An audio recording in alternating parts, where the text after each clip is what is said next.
Oke, maaf banget guys. Apakah kalian bisa dengar suara gue? Kayak gara-gara aku hostnya, and then comes connection problem. Jadi ya N gitu Twitter space-nya. Maaf banget ya. Wait. Coba aku kabarin dulu teman-teman yang tadi udah join untuk rejoin.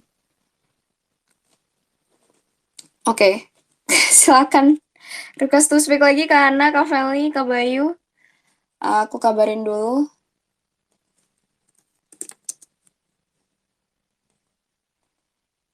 Ya tadi kita sampai mana ya? Tadi like aku nggak dengerin apapun. Oke.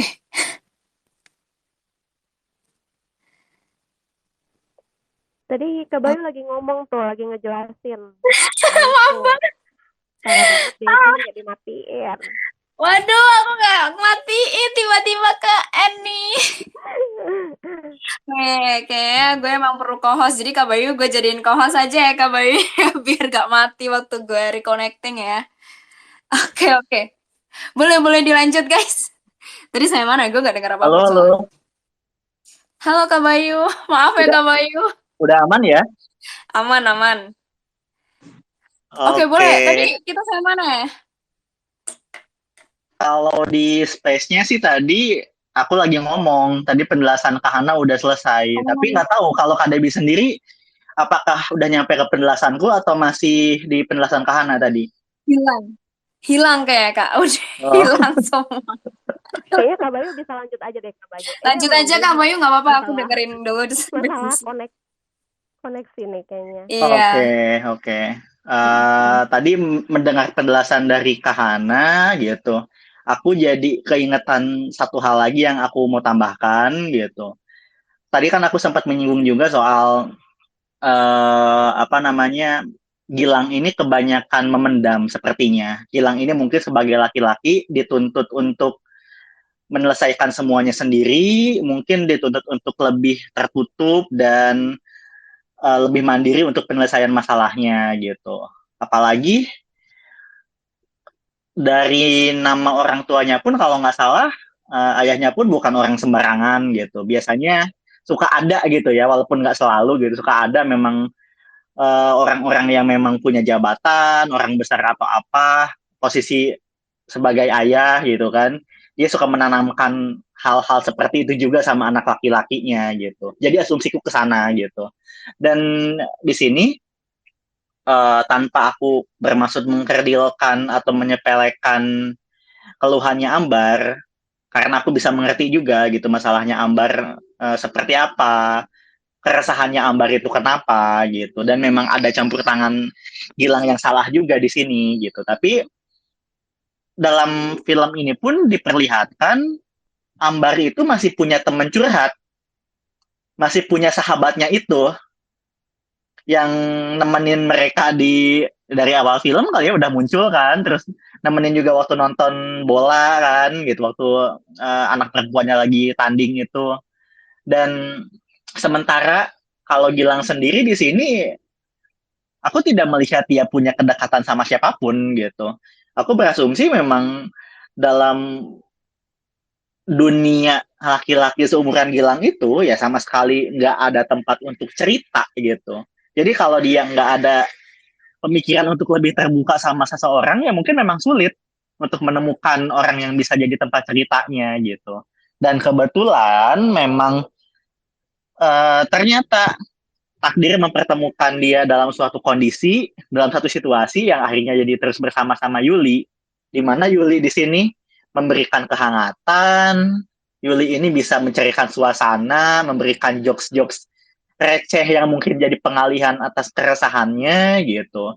Apalagi ketika dia menceritakan keluhan-keluhannya, yang mana mungkin didengarkan juga sama Yuli gitu.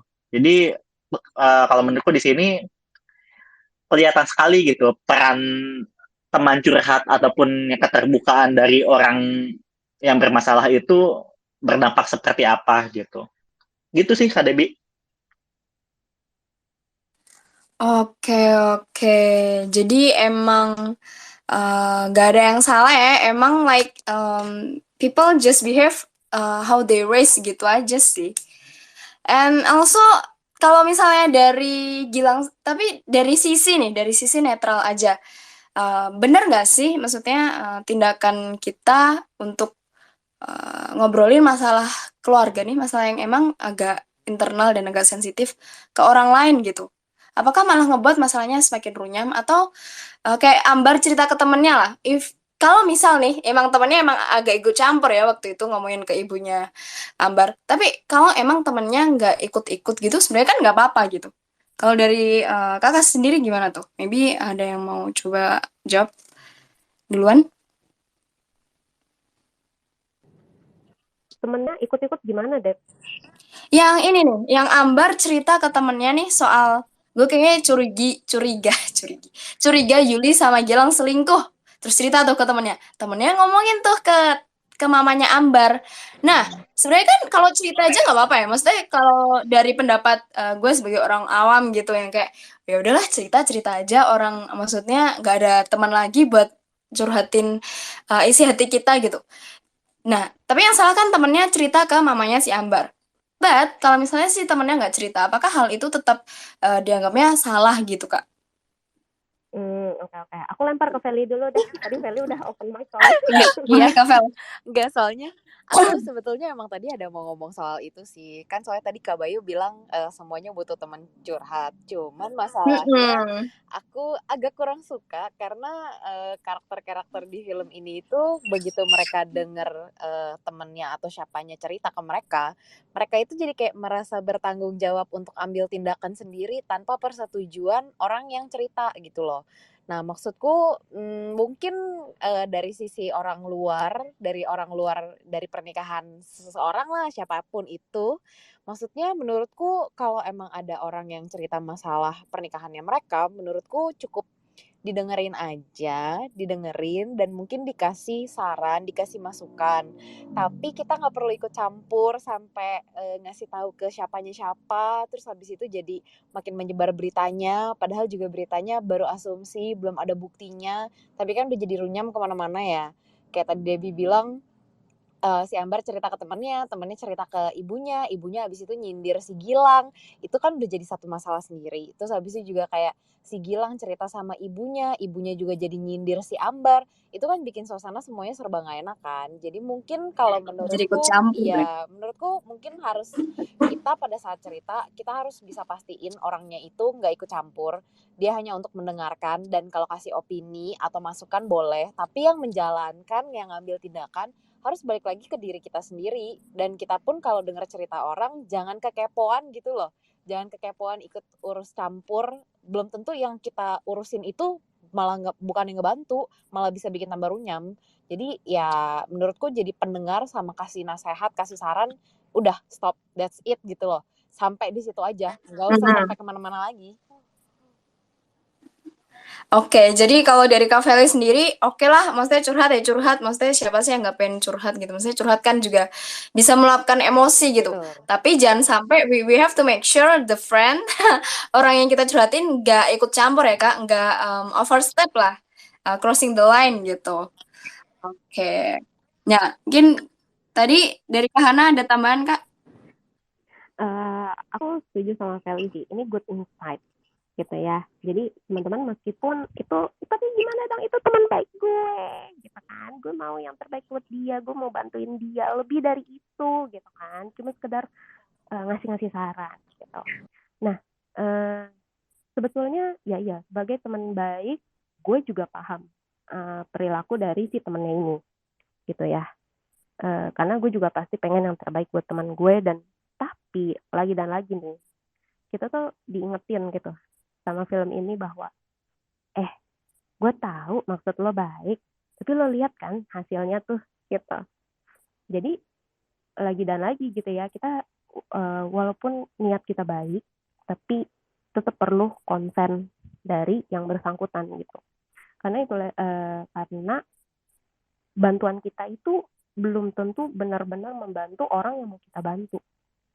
Tuh, bisa jadi sebetulnya dia nggak butuh bantuan itu, dan malah bikin apa ya tadi menimbulkan hal-hal yang mungkin masalahnya jadi runyam, atau malah kayak bantuan kita itu ya kayak malah bikin dia merasa nggak berdaya, kayak misalnya kayak gue nggak bisa aja sih, malah merasa dikecilkan gitu dengan bantuan kita, padahal bukan itu kan maksudnya. Nah itu gue setuju sih, jadi ini juga pelajaran buat kita sama-sama gitu ya, bahwa ya sedekat-dekatnya kita sama teman kita, sebesti-bestinya kita gitu ya, apalagi atau bahkan mungkin bukan besti kali, mungkin sama keluarga gitu ya, itu adik gue loh, atau kayak itu suami gue loh, tetap kalau mau kasih bantuan minta konsennya dia dulu, tanya dulu, kamu butuh nggak kalau aku ngelakuin ini gitu, jadi tanya gitu.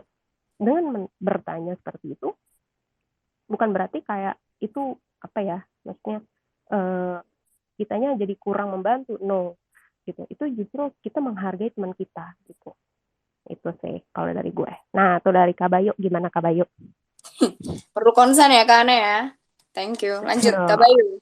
Oke, makasih banget nih teman-teman udah nge-highlight yang pembahasan barusan ya. Mungkin aku sedikit luruskan lagi gitu, supaya teman-teman yang lain juga denger juga. Jadi tadi poinku sebenarnya lebih ke menggambarkan gimana perbedaannya laki-laki dan perempuan, dan maksudnya kebanyakannya ya, tidak selalu tapi kebanyakannya gitu. Dan di sini aku maksudnya menitik beratkan ke laki-laki itu sepertinya memang sering kesulitan untuk bisa menemukan tempat berbagi gitu loh maksud aku. Jadi aku setuju sama poin teman-teman di sini, sama kakak-kakak di sini, kalau sebenarnya mungkin apa ya, pesan penting dari film ini juga salah satunya adalah itu, kita harus tahu diri, kita harus tahu posisi dan wewenang kita sebagai orang terdekat dari seseorang yang sudah menikah itu apa aja. It's a good point juga ya gitu untuk disadari, karena banyak orang yang merasa mungkin dengan aku ikut campur itu jadi suatu hal baik karena aku peduli, tapi kan ternyata jadi suatu masalah gitu. Jadi malah petaka yang lebih besar yang hampir membuat rumah tangganya runyam kan, hampir udahan itu rumah tangga gitu. Tapi maksud aku di sini ya, kelihatan di dalam film ini aja digambarkan perempuan tuh ada teman curhat seenggaknya satu gitu. Sementara di sini Gilang kayaknya kesulitan. Di sini pun sudah digambarkan gimana Gilang berusaha untuk terbuka, nyari tempat curhat, yang notabene adalah ibunya, tapi malah salah. Dia mau curhat sama ibunya mungkin supaya lega, supaya merasa didengarkan. Malah ibunya jadi ember, ibunya malah nyindir-nyindir ambarnya gitu kan, sebagai menantunya gitu. Jadi ini mungkin gambarin juga betapa sulitnya laki-laki ketika berusaha untuk nyoba upaya-upaya itu ya gitu. Tadi kan aku juga udah menyampaikan gitu kalau penting untuk laki-laki itu juga, para teman-teman di sini juga mungkin kalau ada yang laki-laki, ada yang menyimak gitu, penting untuk terbuka, penting untuk bicara soal masalahnya, lebih aware soal kesehatan mentalnya. Tapi mungkin struggle-nya di situ seperti Gilang, ketika mau cerita salah, ketika mau didengerin aja malah dibocorin dan sebagainya. Akhirnya jadi memilih untuk memendam lagi gitu, jadi nggak terbuka lagi gitu. Dan begitu pun di masalahnya Ambar. Bahkan kalau teman-teman sadar di salah satu scene itu temannya Ambar ini pakai baju merah gitu seingatku, yang nandain kalau dia jadi red flag atau apa ya. Aku baru kesadar sama ini tuh ketika aku baca salah satu review di Twitter yang ngebahas tentang Easter egg-nya film ini, dan menurut aku wah iya sih keren gitu, ada makna-makna tersembunyi gitu, kayak temannya Ambar ini pakai baju yang menandakan warnanya jadi red flag, jadi suatu peringatan, atau ketika di awal ada tukang yang nanya sama Gilang, ini slot colokan atau apa ya seingat aku, yang cuma cukup untuk 2, tapi kata Gilang gak apa-apa dibikin 3 aja. Itu dibahas sama reviewernya, itu katanya menggambarkan pemaknaan kalau dalam suatu hubungan yang harusnya ada 2 orang, diselipkan ada 1 orang lagi jadi 3 orang di sini. Dan aku baca itu, wah ini kalau beneran maksud sutradaranya kayak gini, gila sih, keren sih gitu. Menarik ya kayak itu point of view-nya ya. out of the box. Wih, menarik banget. Baru- Apalagi baru orangnya sadar. bisa nemuin kayak gitu. Oke, nah, tapi aku ada ini nih, ada hal yang pengen gue tanyain. If kalau misal oke lah kita pengen punya support system atau pengen punya tempat curhat yang maybe tempat curhat itu teman-teman kita emang nggak crossing the line atau gimana. Tapi kalau misal pasangan kita itu nggak mau nih masalah-masalah internal dibicarain sama orang lain, nah kita nggak bisa cerita sama siapa-siapa tuh dong. Nah kayak gitu gimana tuh Kak? Cara nanggapinnya kalau boleh. Mungkin dari Kak Bayu dulu kali. Sorry Kak Debbie, di aku agak putus-putus barusan kalimatnya apa? Kalau Waduh, apa? waduh, semoga nggak putus lagi ya guys. Ada agak wanti-wanti nih. Nah, misal emang kita curhat gitu ke teman yang emang udah aman lah, udah nggak cerita ke siapa-siapa, udah tanya merespek konsen kita gitu. Tapi kalau misalkan partner kita, pasangan kita tuh nggak suka tuh cerita cerita problem keluarga dibawa keluar, maksudnya dicurhatin keluar, diceritain ke orang luar. Itu gimana Kak Bayu?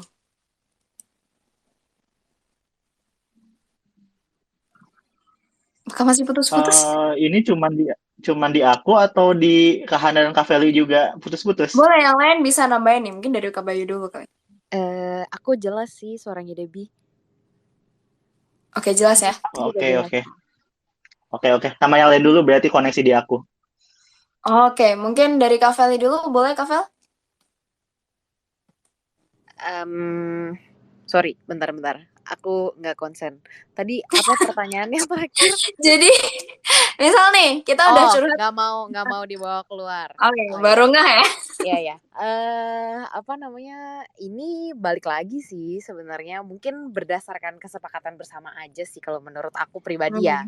Maksudnya ya dari awal mungkin harus diobrolin gimana kalau misalkan ada masalah, mau ngadepinnya kayak gimana. Terus juga ya kalau emang dari awal perjanjiannya nggak mau dibawa keluar, ya oke. Tapi maksudnya mungkin ya harus apa dua-duanya juga sama-sama terbuka kali. Maksudnya kalau misalkan memang masalahnya udah dicoba diselesain sendiri tapi nggak ketemu solusinya, ya mungkin ya mungkin memang butuh bantuan orang luar, entah itu mau marriage counselor kayak atau mungkin Benar-benar.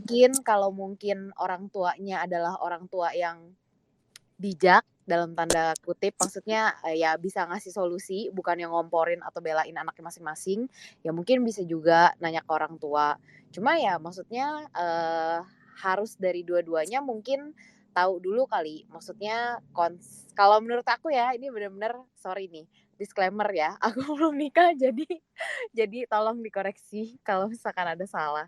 Cuma kalau menurut pandangan aku ya harus tahu dulu, tadi tuh kayak yang tadi Kak Hana bilang, ya harus tahu luar dalam, tapi juga harus kayak bikin perjanjian mungkin kalau misalkan apa namanya, ya kita merasa ada masalah, terus habis itu udah coba nyelesain tapi nggak bisa, ya udah solusinya mungkin cari pertolongannya ke siapa, ya cuma cari pertolongannya juga mungkin ya harus berdasarkan konsen masing-masing juga kali, kayak kayak Ambar kan dia booking marriage counselor juga tanpa pemberitahuan kan ke si Gilang. Nah, mungkin itu juga ya istilahnya Ambar merasa dilangkahin sama si Gilang dengan Gilang cerita ke mamanya, tapi Gilang di satu sisi juga merasa dilangkahin karena si Ambar booking marriage counselor tanpa diskusi atau tanpa tanya dulu ke dia. Ya maksudnya dua-duanya udah sama-sama merasa ada yang gak adil, jadinya ya udah sibuk dengan pikiran masing-masing kan. Ya harusnya mungkin tenangin diri dulu, terus habis itu juga coba ngertiin pihak masing-masing kenapa bisa sampai merasa diserang. Terus juga ya kalau aku lihat dua-duanya sih, dua karakter ini tuh sama-sama susah mengutarakan apa yang mereka rasakan dengan baik gitu loh. Karena ya Ambar cenderung meledak-ledak, sementara yang satu lebih cenderung mendem. Ya nggak ketemu sih, intinya itu sih. Cuma ya gitu menurutku harus apa ya? Ya berdasarkan kesepakatan aja mau diceritain ke orang luar atau enggak, tapi harus ada solusinya, sama-sama harus dewasa dan harus sadar gitu loh kalau misalkan mereka lagi nggak baik-baik aja, itu sih Mungkin Ah. Kak Hana sama Kak Bayu mau menambahkan. Setuju banget tapi omongannya Kak Feli. Harus ada solusinya. Event tuh boleh sih ngelarang, jangan cerita ini ke siapa-siapa. Tapi si dianya mau nggak nyelesain masalah ini gitu. Oke. Nah mungkin dari Kak Hana atau Kak Bayu mau ada tambahan Kak? Aku ada note sedikit. Apa tuh? Jangan pernah cerita ke orang tua. Sebijaksana apapun orang tua kamu. Serius. Oh gitu Kak Hana. What's the reason for that Kak Hana?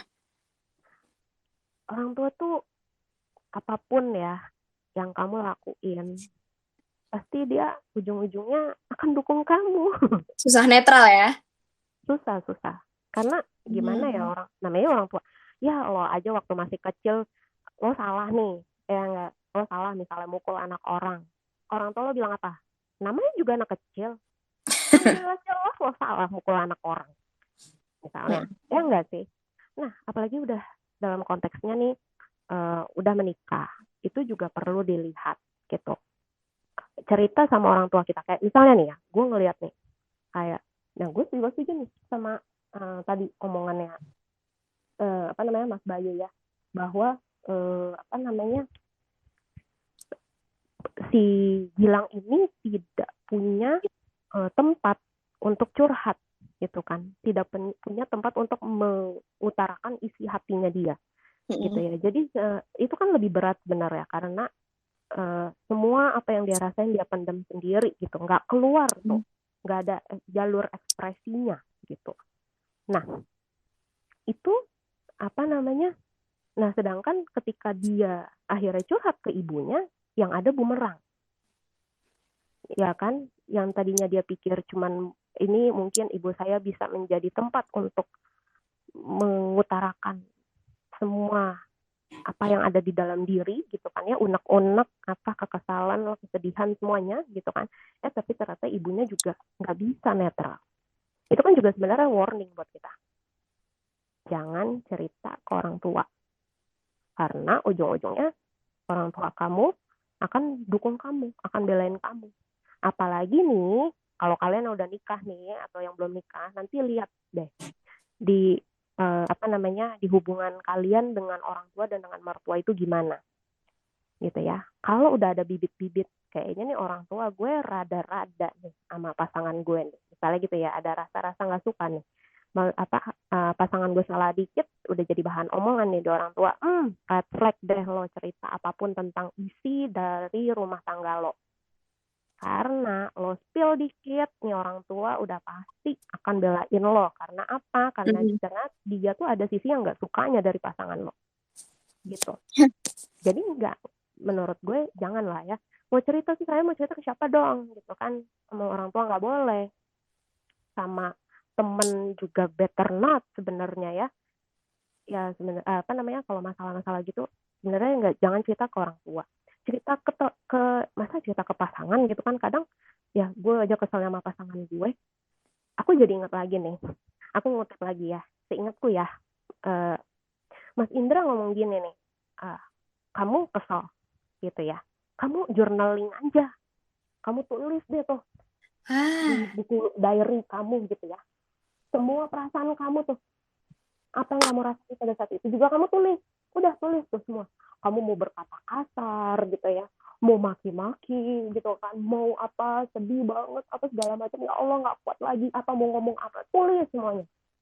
Terus habis itu kamu robek itu kertas, kamu buang ke tong sampah. Tujuannya apa? Itu cuma membuat ngeluarin perasaan kita yang nggak enak, buat cuma numpahin doang kan. Nah itu dengan kertas-kertas kan nggak bisa ngapa-ngapain ya, kecuali ada orang yang nanti baca gitu, ini laki lo nih ngomong gini nih gitu kan, ember gitu kan, ketahuan gitu nemuin di tong sampah. Nah ya kayak gitu, tujuannya kan untuk ngemuntahin apa yang ada di dalam perasaan kita gitu kan, kayak gitu, jadi tulis. Nah ada juga metode journaling yang memang tujuannya tadi kan untuk ngemuntahin nih, ngeluarin aja nih unek-unek kita nih gitu kan. Nah ada journaling yang tujuannya kayak misalnya nih, ini nanti buat bahan refleksian gue gitu. Nah itu kayak kita nulis, kita diem dulu gitu ya, kita tarik napas, kita ibaratnya ya coba dah lu diem aja dulu 5 menit, lu meditasi dah 5 menit gitu kan ya. Tujuannya buat apa sih? Tujuannya cuma buat ya udah stop gitu, cuma buat ngerasain apa sih yang ada, yang diri lo rasain, lo merasa apa sih, udah semua itu tuh lu akuin aja semuanya tuh. Gue marah, gue kesel banget nih si siapa namanya nih, Gilang nih rese banget nih, masa udah gue kasih tahu masih juga nggak dengerin gue apa segala macam. Gue merasa tidak dihargai. Ujungnya Ambar bilang gitu kan, saya merasa tidak dihargai karena setiap keputusan Gilang tidak pernah ngomong ke saya. Ternyata sebenarnya itu membukakan ke kita loh, bahwa sebenarnya rasa marah lo nih, kenapa sih lo bisa marah besar banget gitu ya, padahal dia kan cuma membantu keluarga lo, baik banget loh si Gilang ini, sampai ibu mertuanya kan nyindir dasar nggak tahu diri gitu kan. Keluarga lo tuh udah dibantuin loh sama anak gue gitu. Nah, sebenarnya baik, tapi kenapa dia marah? Ternyata yang bikin Ambar marah itu bukan karena Gilang bantuin, tapi karena Gilang nggak ngomong. Dan Gilang udah bilang, kalau aku ngomong kan kamu udah pasti nggak setuju. Sedangkan apa sih harus bisa aku lakuin ketika mama mertuaku tuh terus-terusan minta tolong ke aku?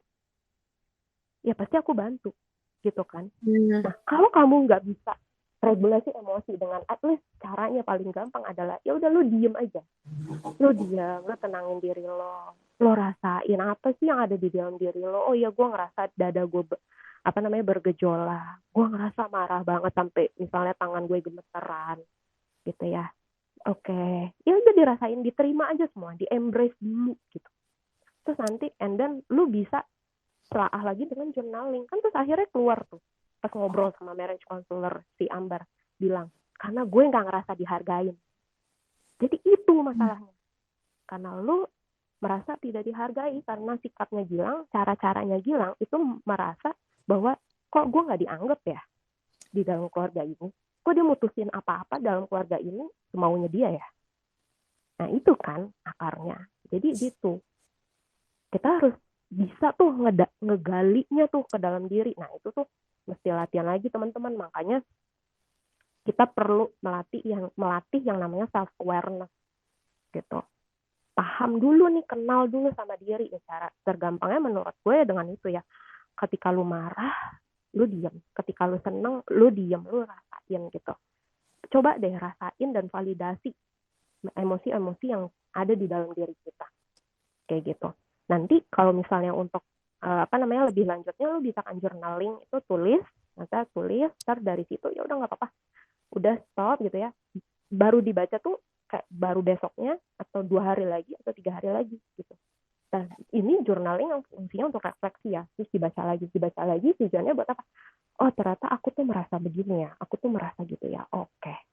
Nah itu yang udah lebih santai, kita udah lebih calm, udah lebih tenang. Nah itu tuh journaling yang boleh dibaca lagi. Tapi kalau ketika kita lagi bergejolak banget, itu kertas yang harus dibuang, itu nggak boleh dibaca lagi karena isinya ntar yang ada cuma bikin lo sebel terus nggak ada manfaatnya gitu sih dari gue. Oke, gue setuju banget sih. There's gotta be other option sih saat pasangan lo menolak, maksudnya tidak setuju jika lo curhat ke orang lain gitu. Bisa journaling, bisa juga ke psikolog, you know. Ada banyak lah cara untuk ngelapin emosi kita gitu. Oke, thank you banget nih kan. Tentang ini nih. Apa tuh? Counselor ya, marriage counselor. Mm-mm. Itu nggak harus lo berdua, nggak harus sama pasangan. Nggak harus. Itu lo sendiri nggak apa-apa. Itu lo datang sendiri nggak apa-apa. Misalnya nih, lo ngerasa kayak gue butuh banget nih marriage counselor, tapi kalau gue bilang, misalnya it is a bad time gitu ya, waktu yang buruk nih kalau gue bilang ke pasangan gue, tapi gue butuh banget nih marriage counselor, gue ngerasa gue yang butuh, ya udah lu datang dulu ke marriage counselor and then lu ceritanya nanti gitu, ketika mau dapat momen yang tepat lu cerita bahwa lu ke marriage counselor tuh. Terus lo ajak pasangan lo untuk ke marriage counselor. Kalau misalnya dia nggak mau, ngapain sih kamu gini merasa dirian gitu, it's okay kalau kamu merasa gitu, nggak apa-apa kok, kamu nggak mau, kamu nggak setuju kita ke marriage counselor, tapi boleh nggak aku ke marriage counselor karena aku ngerasa aku ada masalah gitu. Dan aku pengen mempertahankan hubungan ini. Marriage counselor itu sebagai cara untuk mempertahankan hubungan ini. Kasih pengertian ke pasangan bahwa itu adalah cara kamu untuk mempertahankan hubungan ini, mempertahankan keharmonisan ya, bukan cuma hubungan terus tapi isinya berantem mulu gitu, tapi keharmonisan di mana hubungan rumah tangga itu menjadi suatu hal yang bikin kita happy gitu.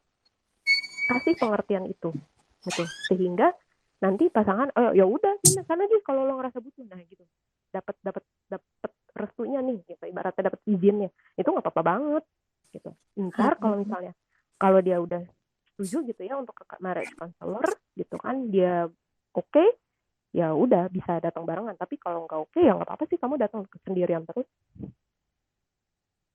Oke, yang penting kasih pengertian dulu ya Kana ya. Oke, nah mungkin dari Kak Bayu ada tambahan Kak Bayu? Oke, sebenarnya jawaban dari Kak Hana barusan udah keren banget ya.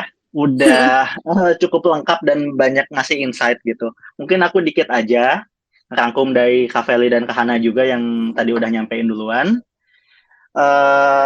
Mungkin aku setuju sama poinnya Kak Hana. Walaupun kalau dalam pandangan pribadi aku sebenarnya bisa aja ada orang tua yang mungkin lebih dewasa, lebih bijak, lebih bisa menyikapi. Tapi aku tetap setuju juga sama poinnya Kak Hana tadi gitu. Kalau kenetralannya mungkin agak diragukan ya gitu kalau yang namanya orang tua gitu.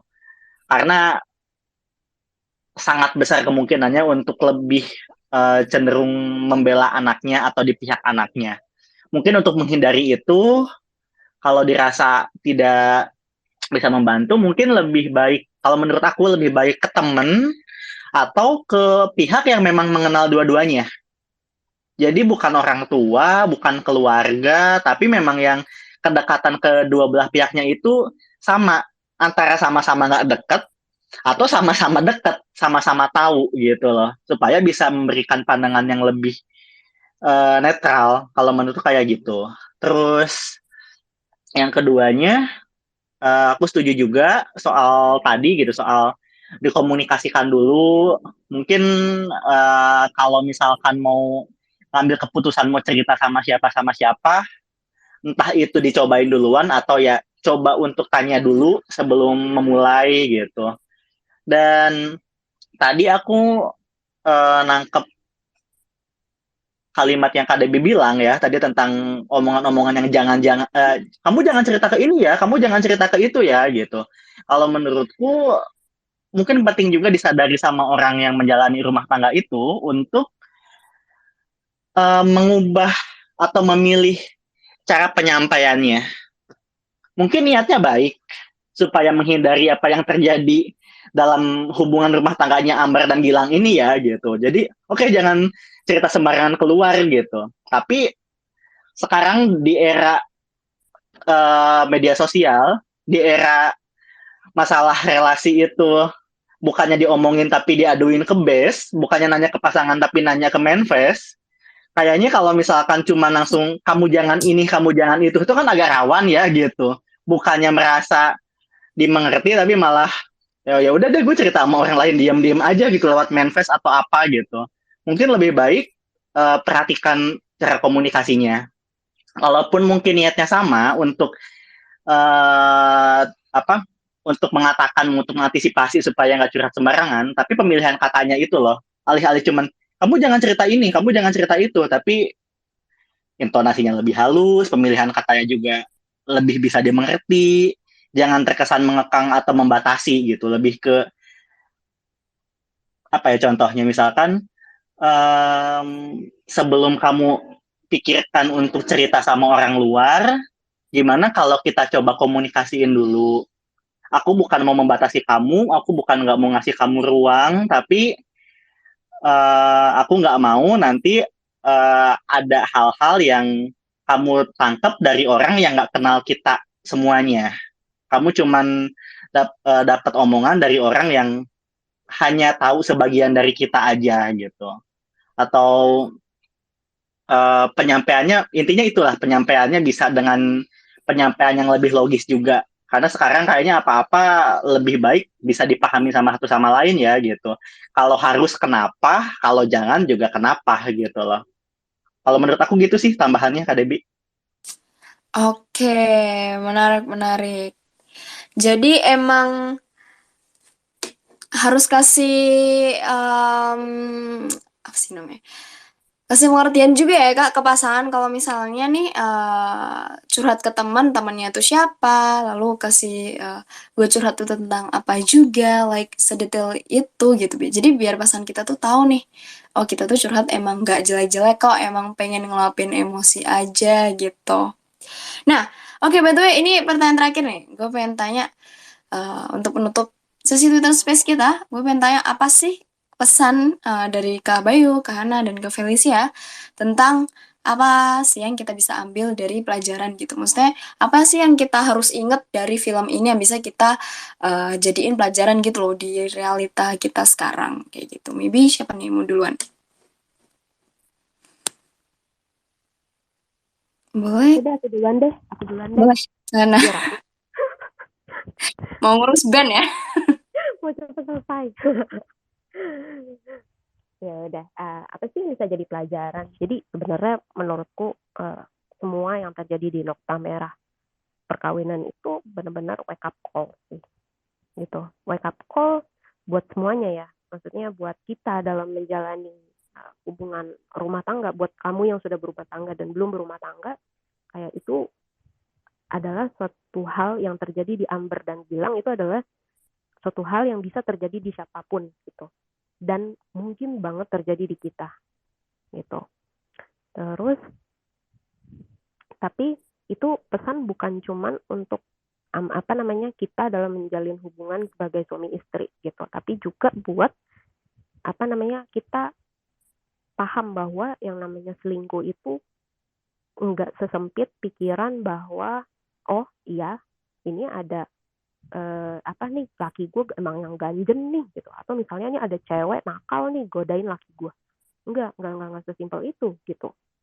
Yang kayak tadi kita lihat gitu ya. Bahkan yang menariknya nih ya, kalau teman-teman perhatiin, film ini dibuka dari siapa? Perspektifnya siapa? Baby inget nggak? Film ini dibuka dari dialognya siapa dengan siapa? Lupa apa? Pihak Siapa? ketiga kan Kak Hana. Betul, Yuli. Oh, Jadi ini sebenarnya Yuli loh yang cerita. oh iya deng, ingat-ingat. Iya Iya kan, ingat-ingat. ini tuh film ini berjalan. Itu sebenarnya background besarnya adalah ini cerita si Yuli. Yuli lagi cerita ke tantenya yang mana dia seorang marriage counselor.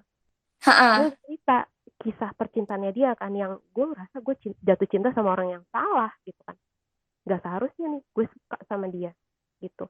Dan ternyata si cowok ini juga memang tidak pernah suka sama Yuli ternyata.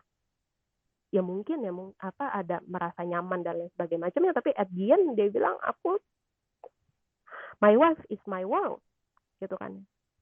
Amber itu segalanya dalam hidupku. Ya, gitu kan. Maksudnya kan itu cara penceritaannya itu udah menarik banget kan. Justru orang ketiga loh, ini selingkuhannya loh yang cerita. Ya kan, itu menarik ya film ini juga, bahwa yang namanya selingkuh itu nggak sesimpel itu guys gitu. Nah makanya penting juga gitu ya ketika oh ya sama ini nih, ada kalimat ini mengingatkanku pada kalimatnya Ibu Rani Anggraini Dewi lagi ya marriage counselor. Dia bilang gini, perselingkuhan itu tidak pernah menjadi akibat, bukanlah sebuah penyebab gitu. Jadi kalau misalnya nih hubungan ada satu pasangan mereka berantem karena ada yang selingkuh. Selingkuh itu sebenarnya bukan akibat bukan sebuah akibat, tapi dia tuh sebenarnya bukan sebuah sebab. Intinya perselingkuhan itu ada, jadi retak itu bukan karena perselingkuhan, pasti ada hal lain gitu yang membuat orang itu jadi selingkuh, terus abis itu hubungan lo retak. Jadi sebenarnya harus dicari tahu adalah bukan selingkuhnya, tapi apa yang bikin selingkuh gitu. Kayak gitu sih. Setuju. Nah, gitu. Itu jadi pelajarannya ya buat kita. Jadi relationship itu emang suatu hal yang sangat kompleks gitu. That's why kita butuh belajar, teman-teman. Belajarnya juga benar-benar ilmu yang perlu dipelajarin itu holistik banget. Mulai dari ilmu pernikahannya itu sendiri, ilmu tentang relationship-nya itu sendiri gitu ya, ilmu komunikasinya gitu kan. Terus juga nggak kalah penting seberapa kenal sih kita sama diri kita gitu ya, namanya intrapersonal skill, kemampuan, kompetensi kita mengenali diri kita sendiri. Kalau kamu aja nggak kenal sama diri kamu, tapi kamu mau ngatur orang lain, kamu mau kontrol orang lain, apa kabar coy gitu, susah. Kamu kenal dulu sama diri kamu gitu. Kalau kamu udah kenal sama diri kamu bisa memahami apa yang ada di diri kamu gitu ya. Nah, itu benar-benar bekal modal luar biasa untuk kamu bisa menjalin hubungan yang lebih baik dengan orang lain gitu. Jadi banyak banget, benar-benar kompleks, dan kita harus mulai belajar itu semua dari sekarang gitu. Itu deh. Mantap. Jadi buat teman-teman yang emang membina rumah tangga, silakan Anda ketahui dulu ya, ninggiin ilmu dulu kali ya tentang tendensi-tendensi ini. Kalau misalnya lu udah ngerasa nggak nyaman bareng partner lu, jangan tuh sampai cari ke luar, kenyamanan di luar, karena harus diselesain dulu gitu masalah yang di dalam. Iya, dan belajarnya jangan nunggu kepentok. Udah Bener, berantem, belajar mencegah lebih baik ya. Bener, udah berantem sama suami baru belajar. Jangan nunggu sampai di titik itu. Belajarnya dari sekarang. Gitu. Bekali diri. Gitu. Belajar dari sekarang. Baca macam-macam buku untuk bisa bagaimana ya caranya saya bisa belajar cara berrelationship yang baik. Nah, salah satunya nih, Debbie nih baru angkat lagi webinar relationship journey. Betul. Bener banget. Komplek, udah dapet nih semuanya. Ini Kak Hana sebagai salah satu yang jadi MC-nya ya di Relationship Journey juga belajar banyak banget ya Kak Hana ya. Betul, aku sama sesi Mas Indra ya. Buat teman-teman yang penasaran nih ya sama aku sih, siapa juga penasaran sama gue. Ya itulah aku di aku jadi moderatornya tuh. Ada curhat-curhatnya juga tuh. Ya teman-teman bisa lihat lah ya. Oke, yang kepo. Betul. Jadi makanya membuat aku tuh Nokta Merah Perkawinan harusnya jadi wake up call buat kita semua untuk lebih serius tentang relationship. Wih, mantap banget Kak Hana. Oke, maybe Kak Bayu atau Kak Feli boleh apa sih yang harus audiens ingat di Nokta Merah Perkawinan sebagai pelajaran di realita? Oke, mungkin dari aku dulu ya Kak Feli. Mumpung ingat. Simpelnya dari apa yang disampaikan Hana tadi juga, menurutku di sini dengan kalimat singkatnya itu komunikasi dan mengenal itu penting. Komunikasi ke siapa? Ke diri sendiri dan juga ke orang lain. Mengenal siapa? Mengenal diri sendiri dan juga mengenal orang lain. Itu penting banget. Itu jadi salah satu intisarinya dari permasalahan-permasalahan yang ada semua di sini. Karena kalau kita nggak kenal diri sendiri, kita nggak tahu kita butuhnya apa, kita nggak tahu emosi kita sedang seperti apa, itu jadi masalah. Dan kalau kita juga nggak bisa mengenali teman kita itu siapa, kapasitas dia tuh sampai mana, kita nggak tahu juga wewenang kita untuk campur tangan di rumah tangga teman kita gimana kita berhubungan sama mertua, sama orang tua kita ketika kita sudah menikah, menyikapi lawan jenis yang ada ketika kita udah menikah, itu semua kan akan lebih bisa dihadapi, ditangani kalau kitanya tahu batasan-batasannya apa, kita lebih mengenali juga gitu loh. Intinya seperti itu. Kalau menurutku pribadi, selain mungkin yang banyak dipahami orang-orang, oh ini filmnya cocok buat pernikahan. Kalau menurutku lebih luas daripada itu, ini mengajarkan kita bagaimana caranya untuk berelasi gitu. Kayak gitu sih kalau dari aku, Kak Debbie. Thank you. Setuju banget. Ya, thank you juga Kak Bayu. Boleh Kak Fel, lanjut. Aku kayaknya nggak nambahin banyak deh, soalnya dari Kak Hana sama dari Kak Bayu udah cukup lengkap banget. Tapi emang iya, aku ya sesuai sama yang tadi di awal kan, maksudnya menurutku ini nggak cuma terbatas ke hubungan pernikahan doang sih, tapi bisa juga buat ke relasi kita ke orang lain juga. Jadi ya bener kayak kata Kak Bayu tadi tuh, maksudnya mengenali komunikasi sama mengenali. Terus juga mungkin aku cuma tambahin ini aja sih, uh, soal emosi. Nah, soal emosi itu ya maksudnya itu penting banget, harus bisa regulasi emosi masing-masing sih. Karena kalau dilihat kebanyakan masalahnya itu timbul karena semuanya kan sibuk tuh ya, sibuk sama emosinya masing-masing. Tapi mereka nggak mau coba turun dulu, coba tenang dulu untuk ngertiin posisi si lawan bicaranya atau partnernya itu kan. Nah, kalau misalkan mungkin mereka bisa tenangin diri dulu, terus mungkin mereka bisa posisiin diri mereka di posisinya orang lain, mungkin masalahnya nggak akan merembet kemana-mana. Mungkin mereka bisa sama-sama ngomongin masalahnya dengan kepala dingin. Udah sih itu dong. Dari Kak Hana sama dari Kak Bayu udah lengkap banget soalnya. Aku nggak nambahin banyak. Thank you, Dep. Wih, thank you juga Kak Vel. Setuju banget, this film Nokta Merah Perkawinan nggak cuma bahas tentang kehidupan rumah tangga juga, tapi tentang relasi ya. Cara maybe berkonflik dengan sehat, cara komunikasi dengan baik kayak gitu. Dan itu juga guys bisa kalian dapetin bagi yang sudah berumah tangga ataupun belum, bisa juga kalian dapetin ilmunya di webinar Relationship Journey yang udah aku taruh bannernya di atas tuh. Bisa kalian ikutin, bisa kalian beli rekamannya. Dan di sana kalian akan belajar banyak sih, not just how to maintain kehidupan berumah tangga, tapi juga caranya kita berrelasi dengan orang, berkomunikasi dengan baik. Caranya kita mengerti tentang diri kita sendiri juga, nggak cuman memahami orang lain, tapi juga mengerti nih dalam diri kita tuh sebenarnya tendensi kita tuh apa aja sih gitu. Dan thank you juga buat Kak Bayu, Kak Hana, Kak Feli yang udah berbagi banyak banget tentang insight-insightnya mengenai Nokta Merah Perkawinan ini and pendapat-pendapatnya yang I'm sure banyak audiens juga melihat itu sebagai hal yang very very useful gitu. And thank you juga audiens yang udah join.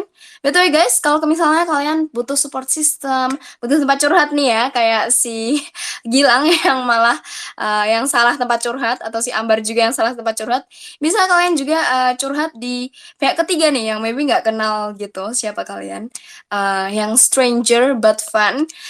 Bisa kalian gabung di komunitas Kelurahan Sukamaju by Growth Space, karena di sana kita Valiant Non-Judgmental Society gitu. Jadi di sana kalian akan didengar, juga akan disupport begitu. Jadi teman aja lah, nambah teman baru begitu lah. Bisa langsung aja klik bannernya di atas. Dan kalau misalnya kalian mau beli webinar Relationship Journey juga tinggal klik aja bannernya di atas. Oke, again thank you Kak Bayu, Kak Hana, Kak Feli. Thank you juga guys yang udah join dari awal sampai akhir. And bye-bye, see you on our next Twitter Space. Hari Kamis nih, kita akan bahas bareng Kak Nago Tejina tentang self-awareness. Jangan lupa ya guys, hari Kamis jam 19.30. Bye-bye. Bye.